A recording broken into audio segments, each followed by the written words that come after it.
ఓం శ్రీ మహాగణాధిపతయ నమః. ఓం శివాయ గురవే నమః. 7/9/2025 భాద్రపద పూర్ణిమ ఆదివారం రాత్రి సంపూర్ణ చంద్రగ్రహణం ఏర్పడుతోంది.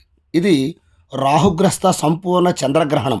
కుంభరాశిలో శతభిషం మరియు పూర్వభాద్ర నక్షత్రాల్లో ఇది సంభవిస్తోంది. కావున కుంభరాశి వారు ఈ గ్రహణాన్ని చూడకూడదు. మరుసటి రోజు యథావిధి చంద్రగ్రహణ శాంతిని జరుపుకోవాలి. ఈ గ్రహణం ఆదివారం రాత్రి 9:50 పడుతుంది. దీన్నే గ్రహణ స్పర్శకాలం అంటారు. అలాగే గ్రహణ మోక్షకాలం అంటే దీన్ని గ్రహణం విడుపు అంటారు. ఇది రాత్రి 1:31 సంభవిస్తోంది.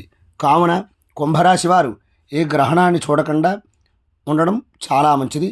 మరుసటి రోజును యథావిధిగా శాంతి కార్యక్రమాలు చేసుకోవడం ద్వారా అంతా శుభములు చేకూరుతాయి. స్వస్తి.